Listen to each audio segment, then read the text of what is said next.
midda kale dee timahooda iyo dharkay xiran yihiin haddaysan dee markaa anigu ma arki karo hooyana waan ahay waddankan ilmaha ku korinaya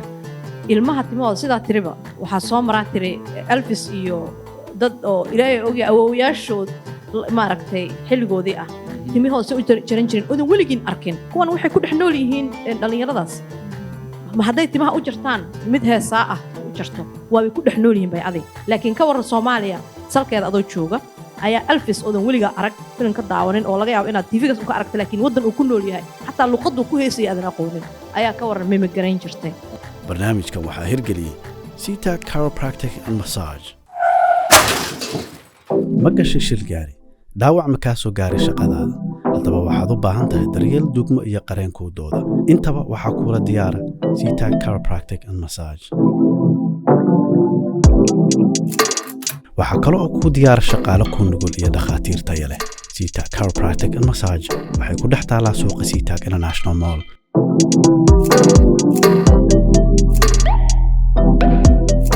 waxayna furan yihiin Isniin ilaa Jimce 9:00 subaxnimo ilaa 6:00 galabnimo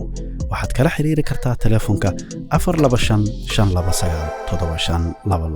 leeyahay dhammaan dadka Soomaaliyeed meel dad luqadooda ay ku hadlayaan oo moolka Sita ku dhex taala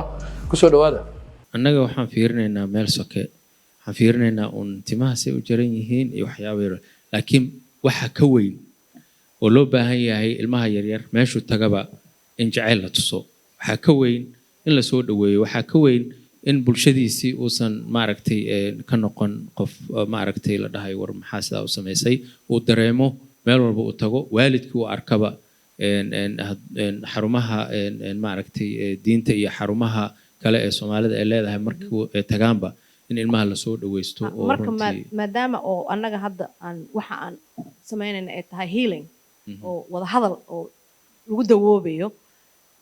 talooyinka aad bixin lahayd hadda waxaad dhigayso kale soo maaha not even tell her. What would you tell your young self waxaad doonaysay ama you wished inuu qof kuu sii sheego markaad inantaada curadaada ay ku dhalatay you wished if you know it from that time wallahi waxaan jeclaan lahaa ilmihii waddanka ay wada dhashaan horta tan koowaad aan jeclaan lahaa taas ay ahayd laakiin dee duruuftaa keentay in halkan oo aan aqoon u lahayn Maraykan mar badan waxaan dhahaa Maraykan waxba nagama hadlayn annaga Maraykan waa na soo dhaweeyey waxbarasho na siiyey shaqooyin na siiyey waddankeeni labaad waddankeeni koowaad oo badankeena noqday waana jecelnahay waxba nagama hadlayn Maraykan runtii laakiin nin oday oo waalid iyo xigmad badan wuxuu yiri Maraykan waxaan nimid ayadoo shaydaanku kala weyn yahay moogta shaydaan iyo ibliis ay jira moogta ayadoo ibliis uu fadhiyo wax way ogtahay sheekada ibliis ayadoo uu fadhiyo oo lugaha isku dul saaran yihiin oo wuxuu qabto u laayahay istahwada calayhim ash-shaytaanu fa ansaahum dhikrallah macnaha asoo isku dubaritay Maraykan oo dhan oo wuxuu qabta la anoo qaxayna soo galnay moogta markaas shaqo naga qabtay moogta marka ibliis aan u nimid runtii waa xaruntiisii sagaashimeedii markaa imaanaynay iyo Maraykan hadda uu kala duwan yahay mar ka dambeysay jiilba jiil ka dambeeyay xaalad adag ay sii galayeen marka waalidiinteena mar ka dambeysay day waalidnimadu way ka sii adkaanaysaa waxaan aad uga naxsanahay uga walwalsanahay waalidiinta soo socda marka inaan badino waalidiinteenii hadda ma aragtay xoogaa dib soo yar maray oo soo jabka soo maray in waalidiinta cusub ee soo socdana aan wax badan wixii annaga aan jeclaan lahaa in la sheego waxaan jeclaan lahaa in la sheego in ilmaha loo dabacsanaado waxaan jeclaan lahaa in la sheego in ma aragtay waalidnimadu ay tahay mas'uuliyad waxaan jeclaan lahaa in la sheego arinta kale aad ka u baraarujinayo hooyada iyo aabaha guriga isla jooga inay isku beej ahaadaan oo ilmaha ay isku mowqif ka ahaadaan xataa hadday ku kala duwan yihiin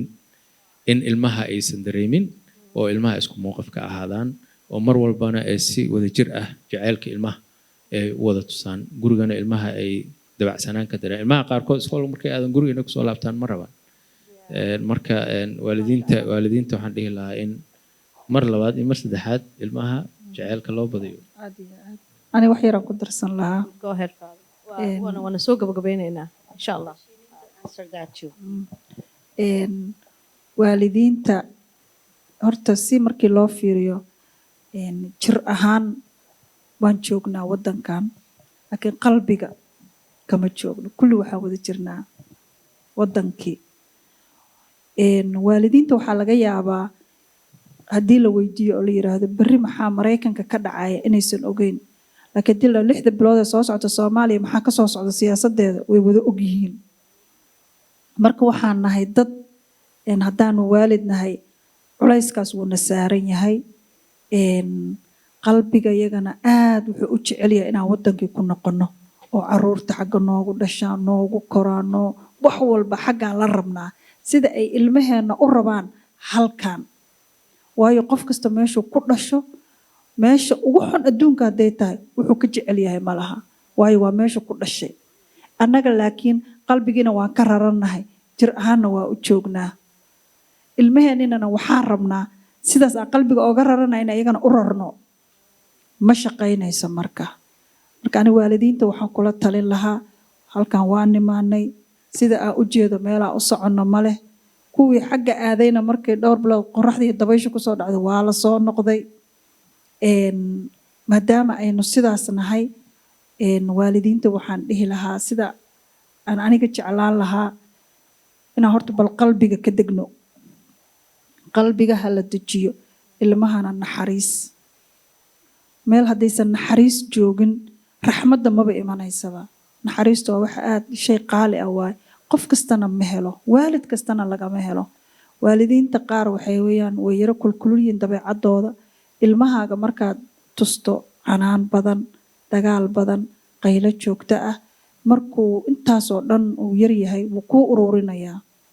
waxba kuma dhihi karo kuguma qaylin karo kuma dili karo wax uu ka dhihi karo malaha waa less speech uu yahay ilmihii laakiin mar allaale markuu 8 iyo 10 gaaro uu dareemo maantaad xor tahay baagbaaggii gadaal ugu jira uu furanayaa maxaa ugu jira cadowga u horeeya waa adiga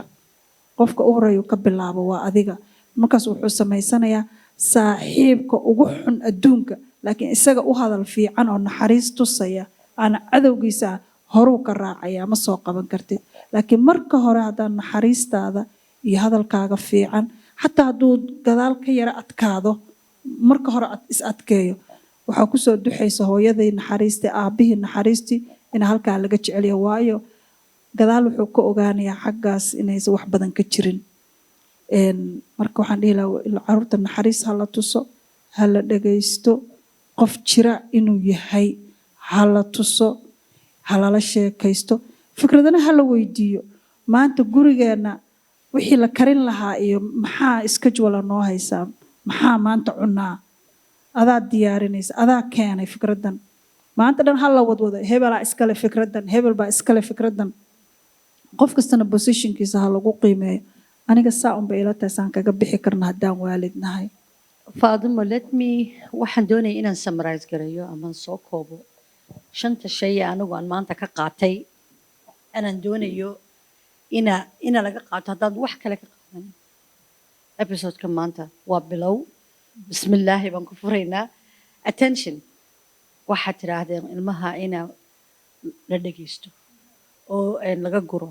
oo loo soo dhaadhaco mustawihiisa attention marka attentionka waxaa ka mid ah ilmaha yar markuu kula hadlayo telefoon lagu maqan yahay ama TV la daawanayo ama shaqo lagu maqan yahay so attention acknowledging or accepting maanad ogolaatid halku taagan yahay inaad aqbashid oo soo dhaweysid halkiyaa bartaa u taagan yahay so that's acceptance and then affirmation ammaanta wanaaga waxa ilmaha soo jiita u sheeg imka markaad ka hadlaysa lahayd waad wanaagsan tihiin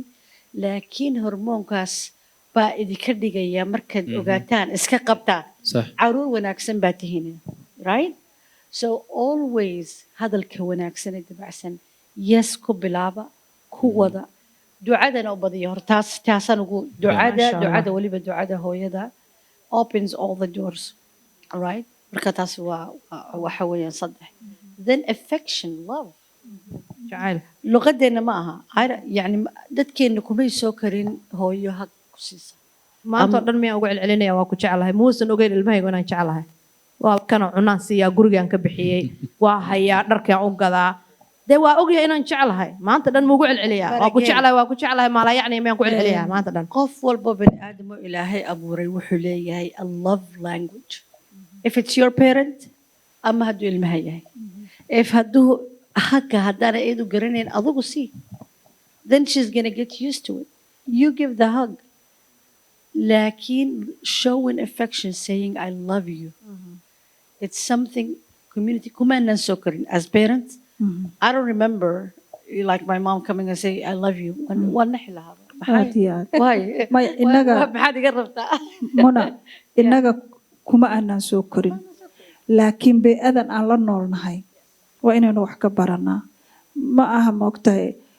dadku waa laba nooc bini aadanka sideedaba waa qof maskaxda ka kora iyo qof jirka ka kora soo haddaad maskaxda ka korto maalin walba oo dhalata waxbaa ka baranaysaa kulligeen qof jacayl iyo naxariis lagu soo koriyo ma nihin laakiin waynu aragnaa soo maaha xataa haddaadan samayn karin matal make it up yes imka dadkan la noolnahay ayagoo aana ku garanin bay koranay I love you I don't even know what to say why you love me I don't know you midda kale ilmaheena ereyga ugu badan ee yaqaanaan markay teenagerka yihiin waxaa waaye you don't understand mar hadday ereygaas ku dhahaan waa la fariisiyaa waa la wareystayaa waa la fariisiyaa waxaa la yiraahdaa dhageysi aniga hortaayaan jirayaa la dhahaa adoonan joogin adduunkan oo weliga adduunkan arkin ayaan joogay oo wax badanoodan fahmin aan fahansanahay see marka aniga ay dhihi kartaa ereygaas ii sheeg horta da'diisaa la tusa iyo meeshuu yahay aye 60 sana jira 14 sana jirta see ii dhihi kartaa meeqaankaawina bal xisaabi boogii qalin u dhiib waxaa u soo baxaysa inaa qof weyn laakiin waxaa saa ku dhihi kartaa cunug aad hore u wada hadli jirteen oo xiriir idinka dhexeeya conversation like waalidka qaarkii waxaan ku leeyahay xataa haddaadan aqoonin waalidka ugu adag adduunka haddaa tahay dhagax ilaa hal maalinba allaha ka dhigee bal isku day ilaa ma dhibanayside practice garaabis maanta hala bilaabo maasha allah waa waxay ka mid tahay waxyaabahan ka qaadanayna healinka shantii aad tirinaysa baa hadhay tiishaneed aa hartay waxa weeyaan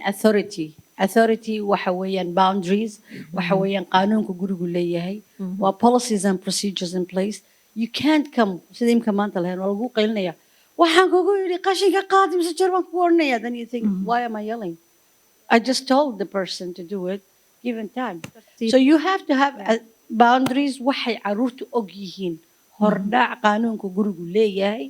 oo aana waxa imika kugu soo dhacay hadduu hadda kugu soo dhaco annaka sawana lagu soo kariyo yaanan usoo noqonin guriga aan la meedhin and you have to do it haddii kale dabadaad carradu ma degana waqti waa inaad siisid but you have to have a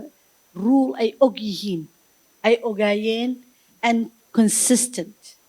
wixii aanan maalin walba moodkaaga aanan ku bedelin sidaa kula dhaqmaysa ilmaha waa inaad joogtayso marka maasha allah muna aad ugu mahadsan tahay inaad shanta wax oon ka qaadanayno maadaama uu yahay healing oo daweyn aan uga dan leenahay mar walba waxaan ka hadalnaa waxa qaldan laakiin caawo waxaan faa'iidnay faa'iidadii iyo taladii iyo wixii laga sameyn lahaa intaba inaan dhahno aada u mahadsantihiin horta waxaan rabaa inaan idhaahdo waa mahadsan yihiin tiimkeenna walaalaheen cabdiraxmaan Hollywood iyo Fuaad oo ayagu waxa meeshan ka dhacayo dhan oo u jeediin ka ah dadkii hubinayay annagu meesha sidaan ku fadhino conversationku siduu u socdo qaabka gadaal ka soo shaqeynayay hawsha wada ee la'aantoona dhici lahayn caawo arrintan meesha ku hayaan also thank Somali Bridge thank you Somali Bridge halka waxaan ku darsanahay waxay tahay maadaama wali waalidiinta dardaaranka iyo healinka lagu jiro taan ku darsanahay waxay tahay maadaama aynu nahay waalid siyaasad jecel haddii ay aabbahu hadduu guriga joogo iyo hooyada joogaan gurigiina dhexdiisa dowlad ka matala waxba isma dhaamaan the governmentiga oo xaggaas ka jira iyo kan guriga ka jira hooyada waa ra'iisul wasaarihii aabbaha waa madaxweyne caruurtana waa shacabkii maasha allah good job yes very waxaan jeclaan lahaa inaan bal wax ka maqalno ee dhalinyarada first aad baa ku mahadsantiin noo soo dejisan waxaa ka qaadan karnaa advice ka qaadan karnaa oo anaga ka weynaano reel lahano aa ka qaadan karnaa aad baa ku mahadsantihiin ما شاء الله ما شاء الله